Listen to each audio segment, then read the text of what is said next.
Assalamualaikum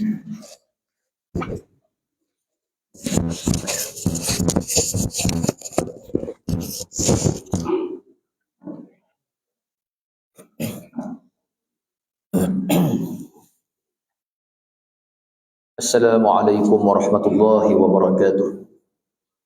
Alhamdulillahi rabbil alamin wa afdhalus salati wa atammut taslim sayyidina wa maulana Muhammadin wa ala alihi wa sahbihi ajma'in.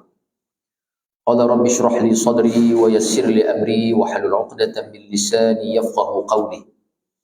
Allahumma shalli salatan kamilatan wa sallim salaman tamman ala nabiyyin تنحل به العقد وتنفرج به الكرب وتقضى به الحوائج وتنال به الرغائب وحسن الخواتيم ويستسقى الغمام بوجهه الكريم وعلى آله. Saya kasihi Dr. Azizi dan ahli-ahli jawatan kuasa Masjid Taman Seri Permai, muslimin dan muslimat, ibu-ibu, ayah-ayah, mukminin dan mukminat yang dirahmati Allah Subhanahu wa taala. Alhamdulillah kita bertemu pada malam ini dengan izin limpah kurnia dan inayah daripada Allah Subhanahu wa taala. Dan mudah-mudahan pertemuan kita setiap malam, saya setiap bulan sekali, mudah-mudahan insya-Allah Allah taala mengira kita berada dalam kebaikan, kebajikan, dan Allah taala akan meletakkan amalan kita ini sebagai amalan yang usul yang sampai di sisi Allah Subhanahu wa taala, insya-Allah. Kita sampai pada malam ini, kalau tak silap saya, bab yang ketiga. Bab yang ketiga pada muka surat 15. Bulan lepas kita masuk bab yang kedua. Dan kali ini kita masuk bab yang ketiga, iaitu berkenaan dengan satu hadis tentang tidak boleh ataupun tiada harus dengan makna haram mengugut dan mengusik seorang yang muslim. Apa makna mengugut di sini dan apa makna mengusik di sini? Al-Syekh Al-Idris Al-Marbawi radhiyallahu taala anhu meletakkan babu ma jaa la yahillu li muslimin an yurawwi'a musliman. Hadis nombor 3 dalam kitab Bahrul Mazi jilid yang ke-15 ini, riwayat daripada Yazid bin Sa'ib. An Yazid bin Sa'ib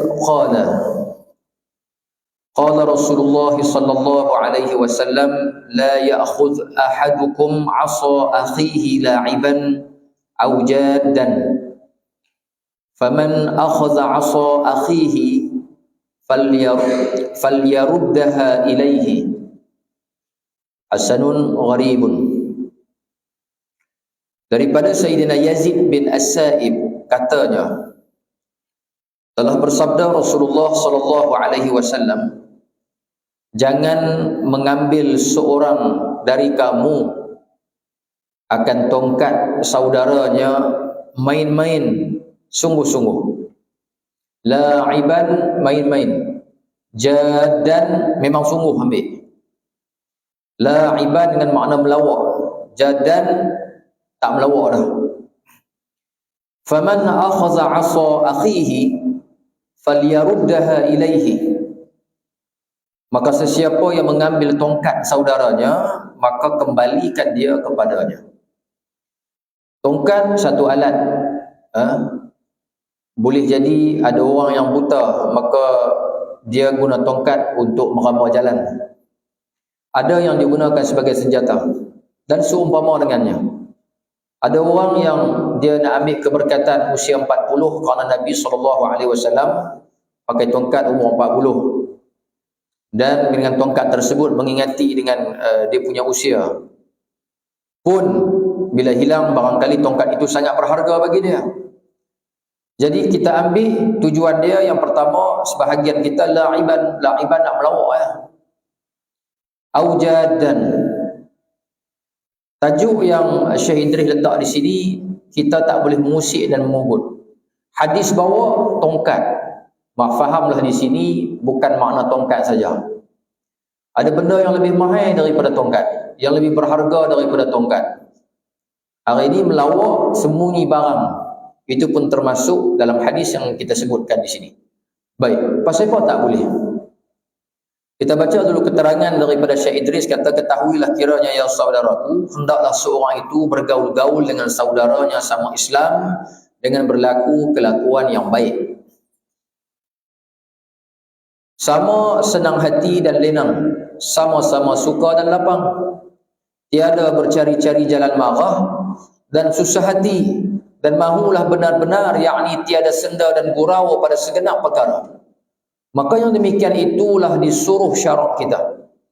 Tiadalah harus seseorang mengusik, mengejut-ngejut, mengugut saudaranya dengan jalan apa sekalipun, seperti diambil wangnya di dalam ia tidur kemudian disembunyikan. Ini maksud saya tadi. Dia ambil bank kawan dia ambil telefon handphone kawan dia ke, siapa-siapalah, kemudian kita sembunyi. Kemudian bila dia bangun, dia cari hilang. Tak ada. Waktu tu dia susah hati, bimbang. Sebab itu di antara fadilat terbesar dalam agama kita ialah memasukkan kegembiraan dalam jiwa seorang Islam, bukan bagi dia takut, bimbang. Maka tempoh dia bimbang tu tak kira lah, sejam ke, 2 jam ke, sehari ke, 15 minit ke, tempoh yang kita ragut daripada dia tu, kita rampas tempoh tu, maknanya tempoh tu sepatutnya dia senang, tapi oleh kerana kita nak melawak dengan dia, dia kena susah hati. Maka tempoh tersebutlah disebut sebagai takhwif, menakut-nakutkan, membimbangkan dia. Maka itulah yang agama larang. Kerana apa? Kerana membimbangkan manusia, menyusahkan manusia ini suatu perkara yang dilarang oleh agama kita. Sebab itu Nabi SAW taklah buat kelaku macam ni dengan sahabat-sahabat Nabi SAW. Baik, diperbuat demikian kerana apa? Bergurau. Seperti dia ambil tongkatnya dan yang jadi senjata, atau penolong dirinya berjalan dan duduk, engkau sembunyikan dia, kemudian engkau kembalikan kepadanya. Keluar masjid dia cari selipar, dia tak jumpa dah, kita pergi ambil letak belah lain, sembunyi. Bimbang dia, susah hati dia. Maka harga susah hati itu siapa yang nak bagi sebenarnya? Siapa yang nak bayar? Siapa yang nak ganti? Baik, diperbuat demikian kerana khasad bergurau, atau diambil senapangnya, disembunyikan supaya gaduh ia dan gempar mencari barang hilang kerana mengusiknya. Dalam hadis yang lain, hadis bab yang keempat lagi kita baca, baru nak sebut, rupanya bab yang keempat ada. Maka semua perbuatan yang demikian itu haram hukum dia. Hukum dia haram. Ya, dosa kecil, sebahagiannya ada yang dosa besar hampa serempat lagi. Bersenda gurau sekalipun kerana yang demikian menyusahkan hati saudara sama-sama Islam. Kita bagi dia susah hati, sad dia pun ustaz, sad pun dia bukan kira sad lama, susah hati ni sad ke lama ke, kita menyusahkan orang dalam keadaan kita tak berhak untuk ambil ataupun ragut dia punya kebahagiaan. Kerana semua manusia ini berhak bahagia semua setiap masa. Maka dengan sebab itu kalau dia susah hati, bukan dengan sebab manusia, itu sebab lain, sebab dia sendiri, itu masalah dia. Tapi kalau dengan sebab manusia lain, kita tak boleh buat. Mendatangkan marahnya, dan sebahagiannya mahu jadi berbantah-bantahan, dan kadang-kadang dia boleh pergi sampai pukul. Ada yang boleh pergi sampai pukul dan bermaki-makian. Macam-macam. Dia masuk bilik air, kita pergi kunci kat luar, tinggal. Ni pun satu buat lagu. Dia ketuk. Last sekali lepas sejam baru kita buka. Tak bercakap sebulan. Islam abang dah. Jangan dia buat. Kan? Dia kata sa'um lawak ya pun. Tak ada apa. Bisa gitu lah member-member. Tapi bila jadi sekali, nak tempel bintang mana? Nak sabit dengan siapa? Kerana sudah ada larangan. Kalau Islam kata on, boleh. Kita mula nak salah Islam. Islam kata boleh, mana aku tahu kata nak berkali. Tapi hadis Nabi SAW tak bagi. Tak payah melawak lah macam tu. Baik, muka surat sebelah, saya tak mau baca dah hadis kerana dia bawa balik hadis yang kita baca. Kita terus pada bab yang keempat. Bab yang keempat, babu ma jaa fi isyaratil muslimi ila akhihi bisilah. Bab yang telah datang ia pada menyatakan hadis yang menunjukkan larang pada menghalalkan seorang muslim kepada saudaranya senjatanya. Ini ada buat kita duk melawak buat ada lagi. Ha? Dia pegang pisau, dia pibuh nak bunuh tengkuk kawan, ataupun dia hala daripada jauh. Melawak ya. Kadang-kadang dia potong bawang, time kenduri, dia potong daging. Dia kata walillah, orang nampak ni. Kita halakan hunus senjata ataupun menghalakan senjata ataupun alatan tajam kepada saudara kita yang muslim, hukum dia haram. Sebab tu orang Melayu kita ni cermat. Kalau nak pegang pisau, nak lalu depan orang lintas, kena pegang hujung jari lagu tu je. Suar pisau pula, bukan suar pun tajam. Kita bagi ke hulu. Begitu cermat. Kerana memang sabit dengan hadis Nabi SAW. An Abi Hurairah radhiyallahu anhu anin Nabi sallallahu alaihi wasallam qala man asyara ala akhihi bihadidatin la'anathul malaikah. Tuan perhati tengok perkataan la'anathul malaikah. Siapa yang menghala atas saudaranya dengan besi, pisau ataupun apa alatan tajam, nak melawak bukan sungguh. Ini cerita hadis melawak ni, sungguh cerita lain pula. Melaknat akan dia oleh malaikat. Tuan-tuan, di antara benda yang kita nak tahu, antara dosa yang kita nak tahu dia besar atau kecil, antara perkara yang membawa kepada dosa besar ialah disebut perkataan laknat dalam hadis ataupun Quran. Maka di antara ciri-ciri dosa besar al-kabair ialah al-la'nah. Al-Imam Ibn Fawraq sebut di antara ciri-ciri perkara-perkara dosa besar, yang pertama dia kesalahan hudud. Kesalahan hudud ni semua, potong tangan, zina, curi dan seumpama dengannya tu, semua itu termasuk dosa besar. Itu yang pertama, hudud. Yang kedua, Allah Ta'ala janji dengan neraka, kalau buat yang ni neraka, kalau buat yang ni neraka. Yang ketiga disebut laknat. Maka laknat di antara perkara yang membawa kepada dosa besar. Jadi jelas di sini, perbuatan ni ringkas sahaja. Orang yang jahil tak tahu, tak apa, kita pergi habang. Hak tahu dah ni jangan dia buat. Iaitu menghalakan besi tajam ataupun pisau ataupun senapang ke arah seseorang muslim. Maka dosa adalah dosa besar. Ketahuilah kiranya ya saudaraku, jangan buat main-main bergurau dengan saudara-saudara dengan apa-apa besi yang tajam ataupun tumpui. Kerana bergurau dengan yang demikian itu dilarang oleh syarak. Agama kita tegah, agama kita tak bagi. Baik. Kerana mengugut dan menakut atau mahu mengeluarkan tawa-tawa, tertawa-tawa dan melihat berani pemarah orang, kerana entahkan tersalah ahala, maka dilangsungkan oleh syaitan datang mengenai kawan kamu oleh senjata tajam. Takut waktu tu syaitan masuk campur. Dan di antara benda yang syaitan boleh buat kita marah ni, dengan keadaan yang macam ni, dia boleh masuk kadang-kadang kita tak sedar diri. Dalam hadis yang lain, Nabi sebut syaitan akan masuk ke dalam badan anak Adam ini melalui salur darah, majrad dam. Sebab tu ada orang yang kadang-kadang dia marah, dia terlupa, dia marah, dia tak sedar. Lepas-lepas dia sedar tu baru dia orang duk pergi tepuk belakang dia, baru dia kata dia tanya aku buat apa. Jadi hilang. Kerana dipengaruhi. Hilang dia punya kawalan. Ada pengaruh tertentu yang membuatkan dia mengamuk. Tiba-tiba tikam kawan. Tak sedang apa dah. Tahun lepas pun ada satu kejadian kan. Dia marah-marah. Dia bawa kereta, dia tindih budak tu seorang. Mati. Sebab apa? Sebab marah ini ada riwayat-riwayat khusus berkenaan dengan marah dalam kitab ini. Nanti di belakang-belakang kita akan jumpa. Nabi pesan jangan marah. Nabi kata, kalau kamu tengah duk berlari, kamu tengah berjalan, berhenti kalau tengah marah. Kerana marah ni bila banyak pergerakan lagi dia meruap naik, dia jadi kuih jadi. Kemudian bila kamu berdiri, kamu duduk kalau marah. Kalau kamu tengah duduk, tidur tak apa Nabi kata. Dan kalau tidur pun tak selesai juga marah, pergi ambil air sembahyang. Kerana marah ni kita dah tak masuk, kita dah masuk fasa yang tidak waras. Maka boleh lahir tindakan-tindakan tertentu yang kadang-kadang kalau kita fikir sikit, lebih sikit seminit ke, lebih sikit 2 minit dia fikir, selesai masalah tu. Tapi oleh kerana kita buang semua tu, marah mai dulu, maka dia boleh pergi lebih daripada tu. Bam, hakim ketok mertun tu 2 tahun penjara, 5 tahun Satgi sabit kalau bunuh boleh pergi ke 302. Dia pun mula waktu tu dia fikir, kalau aku fikir sikit ke waktu tu selesai dah masalah. Sabar sikit, tak boleh pergi. Sebab tu marah ini antaranya keadaan tersebut ketika mana mengacukan pisau. Bermula dalil hadis yang saya bacakan tadi, saya tengok muka surat sebelah, kita tengok masalah mengugut dan menakuti saudara-saudara sesama Islam.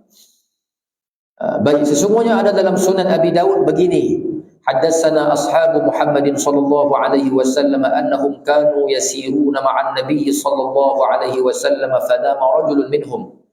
Diriwayatkan daripada Abdurrahman bin Abi Layla, katanya telah bercerita akan kami oleh beberapa sahabat Nabi sallallahu alaihi wasallam bahwasanya mereka itu ada berjalan malam serta Nabi sallallahu alaihi wasallam tertidur seorang lelaki daripada mereka. Fantalaqa ba'duhum ila hablin ma'ahu fa akhazahu fa faza'a. Maka melalui seorang lelaki itu diambilnya diam-diam tali yang ada sertanya. Lalu terkejut lelaki itu didengar oleh Nabi SAW. Dia curi tali. Ada juga pelaku-pelaku melawak di kalangan sahabat ini. Kita melawak boleh, bergurau boleh, tapi bukanlah yang mendatangkan kebimbangan. Baik, yang ke-24, masalah mengugut dan menakut saudara itu zalim yang besar. Demikianlah yang tersebut dalam hadis Nabi sallallahu alaihi wasallam an Amir bin Rabi'ah anna rajulan akhadha na'la rajulin. Ini ambil kasut, ini saya bang tadi, ambil selipar, ambil kasut, ambil sepatu, kita sembunyi. Faghayyabaha wa huwa yamzah, dan dia menyembunyikan. Kemudian bila dia sembunyi, qasadnya apa? Yamzah ni melawak. Fadzakara zalika li Rasulillah sallallahu alaihi wasallam. Maka dia mengadu kepada Nabi sallallahu alaihi wasallam. Maka Nabi kata la turawwi'ul muslima fa inna raw'ahu zulmun azim. Nabi kata ini satu kezaliman yang besar. Pidu ambil sembunyi. Walaupun kita niat untuk nak bagi balik dekat dia. Budaya kita hari ini prank. Dia dah jadi benar jadi budaya. Prank macam-macam. Bagi orang marah tertentu, buat lawak bodoh apa semua.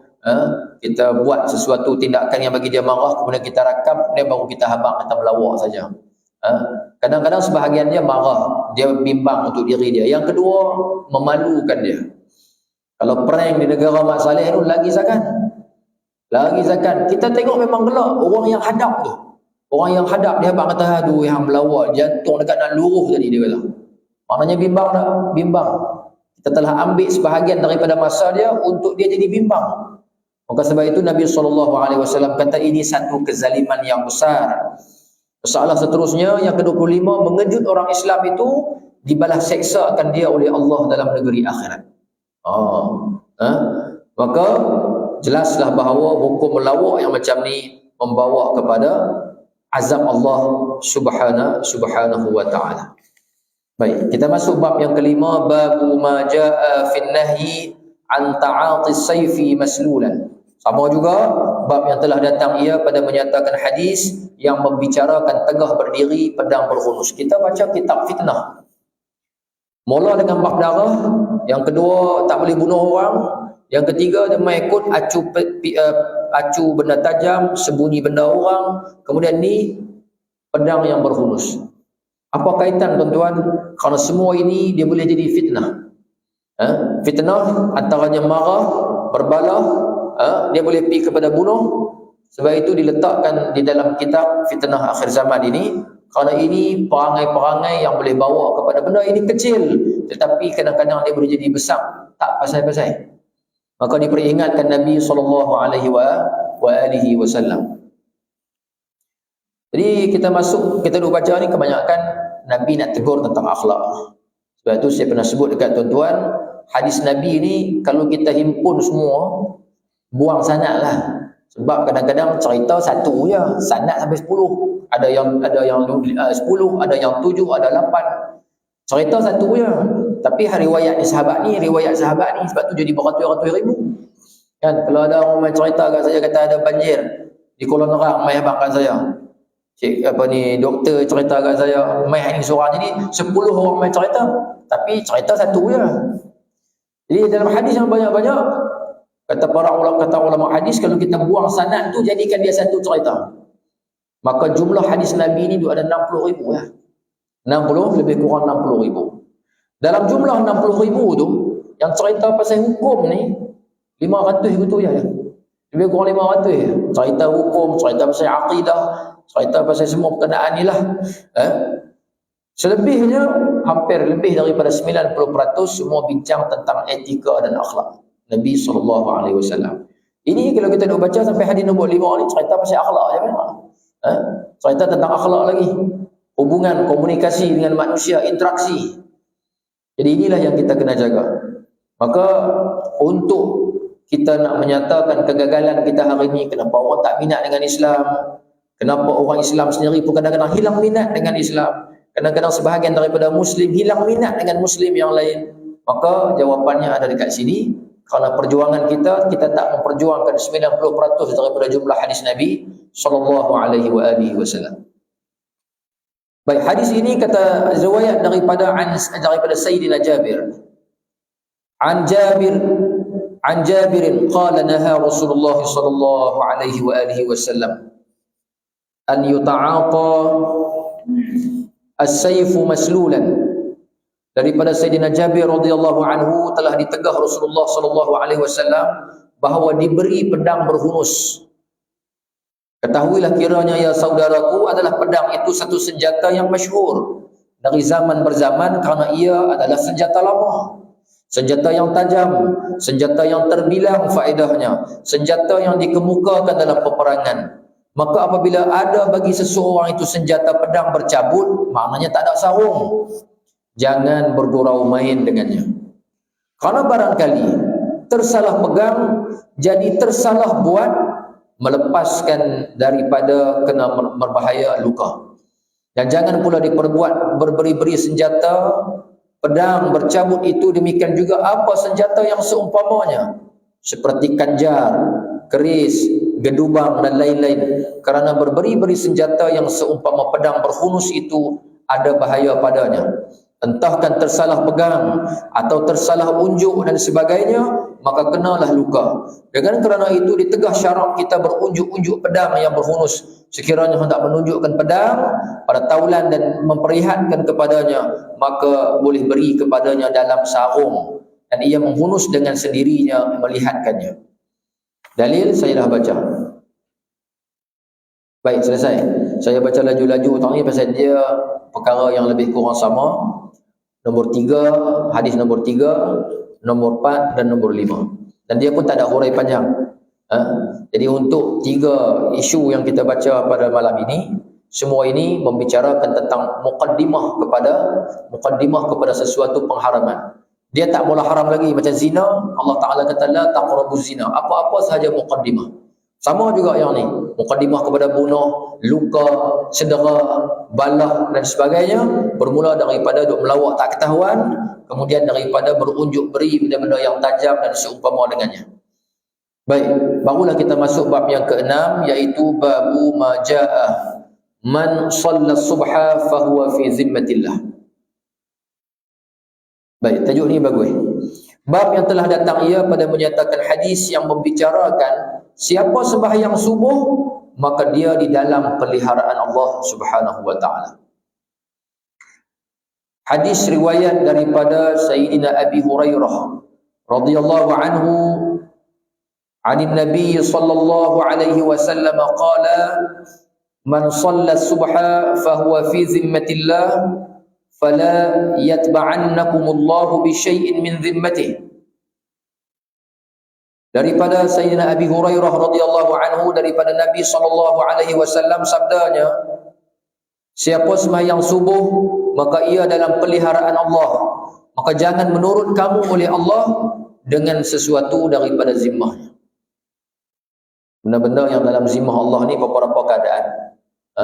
Bila ada hadis yang kalau buat macam ni dia dalam zimmah Allah, buat macam ni dia dalam zimmah Allah, maknanya kita jangan cari pasal dengan orang-orang yang macam ni.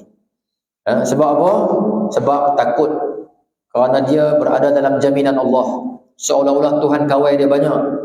Kita duk pergi buat tak ketahuan kat dia, duk pergi duk kenat dengan dia, takut saya lagi makan tak habis. Tu bahasa saya bagi mudah faham lah. Faham kono?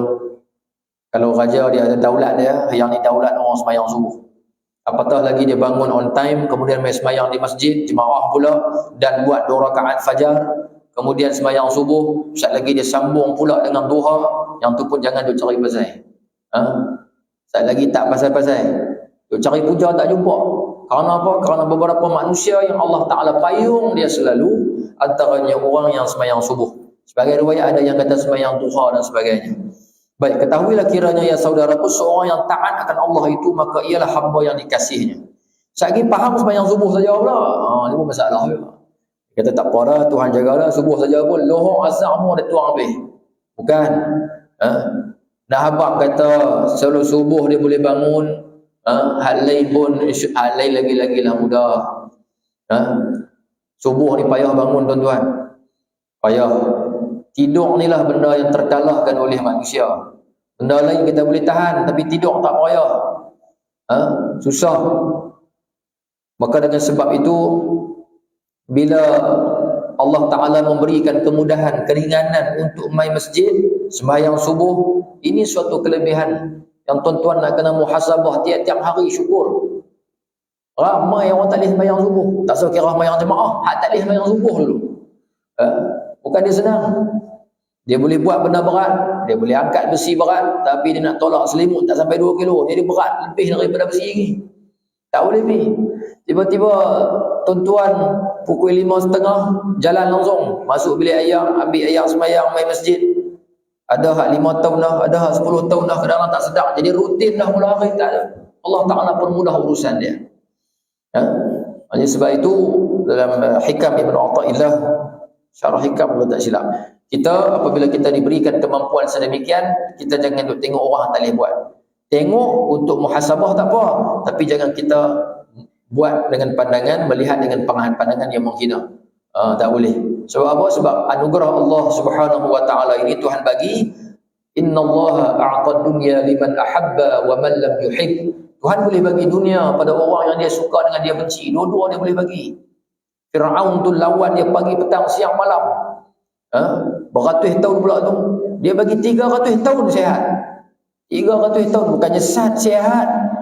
Tak sakit 300 tahun. Kita baru umur berapa puluh.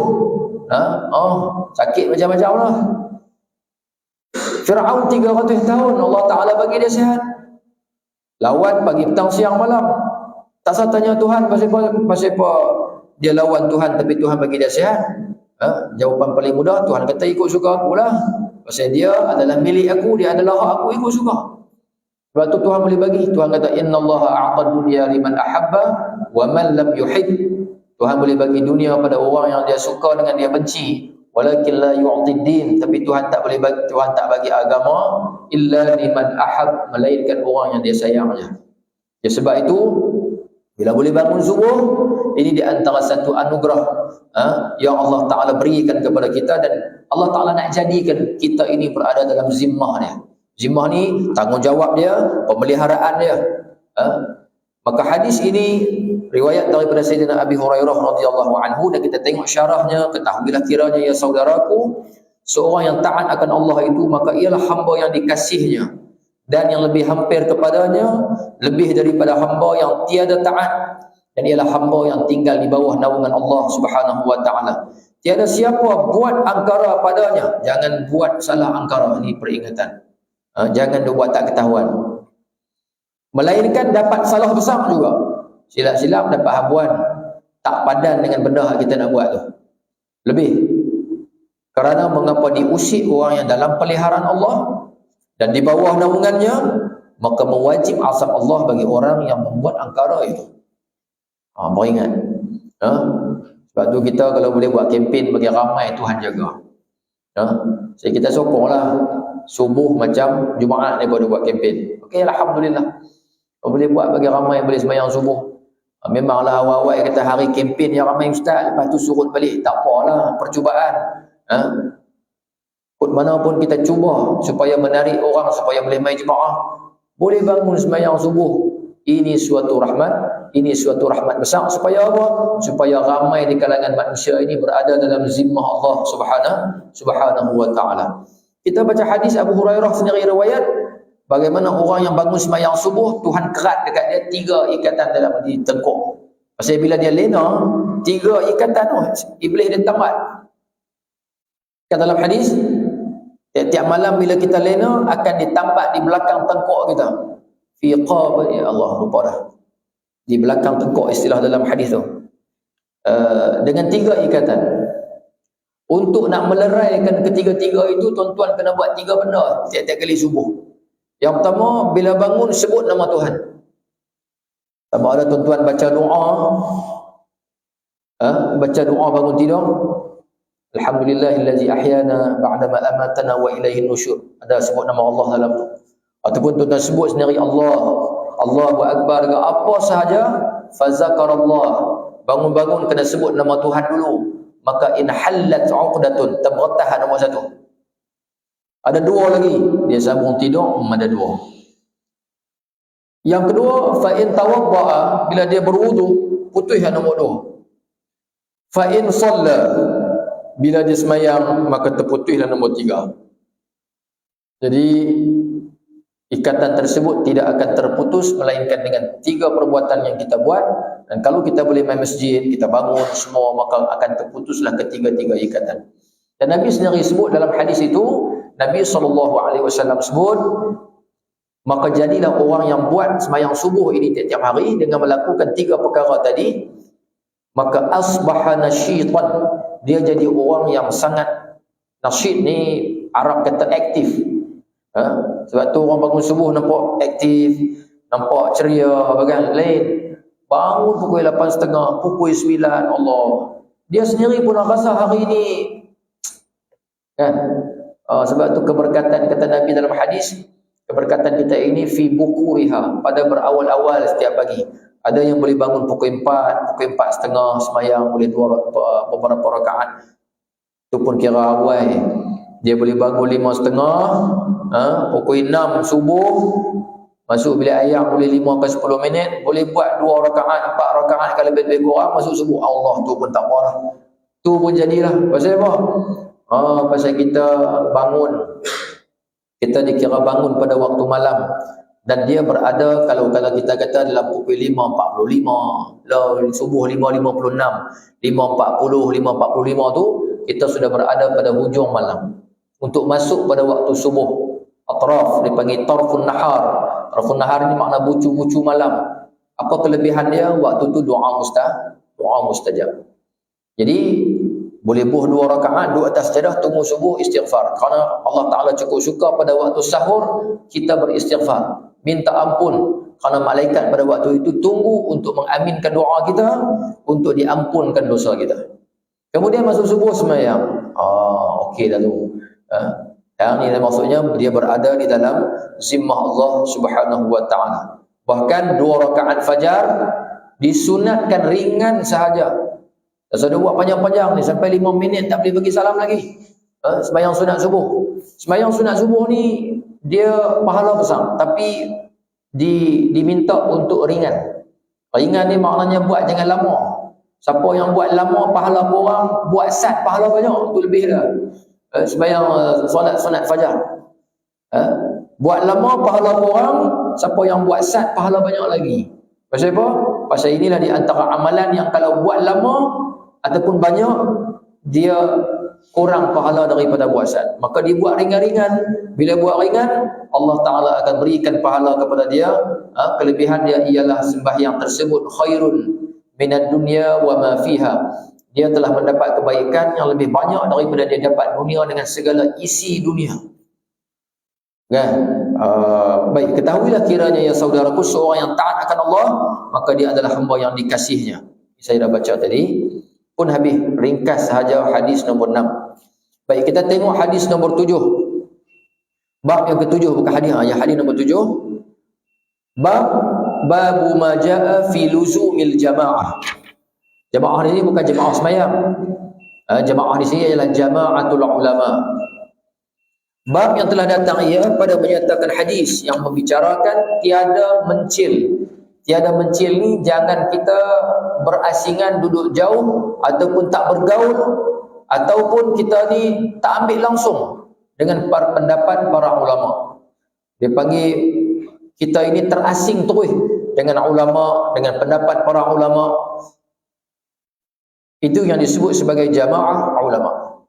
Baik, hadis nombor 7 ini Ali bin Umar qala khatabana Umar biljabiyah faqala ya ayuhan nas inni qumtu fikum kama qama Rasulullah sallallahu alaihi wasallam fina faqala usikum bi ashabi thumma alladhina yalunahum thumma yafshu al-kadhibu hatta yahlifa ar-rajulu wa la yustahlaf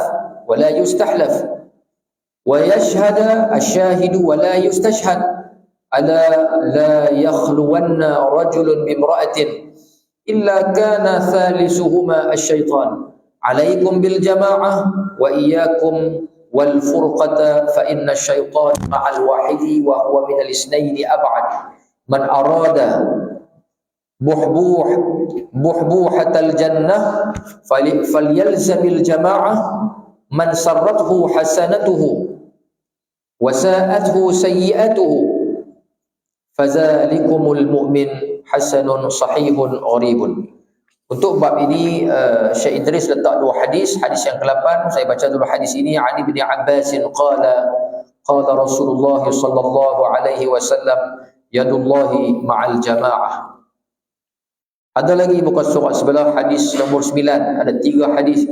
Ali bin Umar anna Rasulullah sallallahu alaihi wasallam qala innallaha la yajma'u ummati aw qala ummata Muhammadin sallallahu alaihi wasallam ala dhalalatin wa yadullahi ma'al jama'ati wa man shazza ila an-nar. Daripada Ibnu Umar bahwasanya Rasulullah sallallahu alaihi wasallam bersabda bahwasanya Allah itu tiada ijma'kan umatku atau sabdanya umat Muhammad sallallahu alaihi wasallam atas kesesatan, dan tangan Allah, tangan sini dengan makna tangan ni, tangan dengan makna kuasa Allah beserta dengan jamaah, dan siapa yang mencil ia ke neraka. Saya bagi pendahuluan dulu kerana saya kira tajuk ini panjang. Monty tak kena stesen ni nanti payah nak kena mula balik. Jadi saya buat pendahuluan dulu kerana Isyak pun dah masuk. Hadis ini nak memberitahu bahawa kita mesti berada dalam suatu kumpulan. Sama ada pendapat kita, pergaulan kita. Sebab kalau kita tak duduk dengan pendapat kita ini, tidak berada dalam jumlah ulama, kumpulan ulama, maka dengan apa pendapat kita, kefahaman kita nak timbul dan lahir? Kerana Al-Quranul Karim kita tak boleh faham tuan-tuan dengan hanya semata-mata bacaan. Bukan senang. Demikian juga hadis Nabi SAW. Maka yang boleh faham ni ada orang tertentu. Dia ada bidang dia. Quran dia ada ulama tafsir. Hadis dia ada ulama hadis. Fiqh dia ada ulama fiqh. Tiba-tiba kita nak faham, kita sendiri nak faham dengan cara kita. Boleh tak tuan-tuan? Tak boleh. Tak mampu. Takkan ada yang mampu. Kerana yang pertama, untuk memahami nas memerlukan kepada kefahaman bahasa Arab. Bahasa Arab tuan-tuan, bahasa yang paling banyak sekali vocab dalam dunia. Nak cari yang banyak lagu dia tak ada. Dia ada 6.600.000 kalau tak silap saya dia punya vocabulary dia tu. Perancis ni saya tak silap saya dalam 200,000 lagu tu ya. Orang putih saya tak ingat berapa, tapi tak sampai juta. Bahasa Arab ada 6.600.000. Siapa pun tak boleh faham semua. Yang boleh tahu semua ni Nabi SAW sahaja. Dan berdasarkan bahasa Arab sahaja ulama khilaf macam-macam. Dan mazhab dia ada bukan 4. Mu'tabar ni 4 lah. Sejarah tasyri' Islam ni bukan 4, dia ada dekat 500 mazhab, cuma tak sampai. Pasal apa? Pasal dia punya kitab, dia punya anak murid tak ada kesinambungan. Ada yang tulis mati takat ni, ada yang mungkin tahan takat 2 generasi, generasi ketiga tak ada. Jadi orang nak bawa pendapat dia tak sampai. Dia panggil sanad tak bersambung lah. Jadi oleh kalau sanad tak bersambung, kita nak pegang pendapat tu jadi tak kuat. Tak apa yakin sebab terputus hubungan. Tapi 4 mazhab ini Tuhan buat, dia ada kitab yang tersusun, dia ada generasi, dia ada penyunting, dia ada pentahqiq dan sebagainya, muhaqqiq.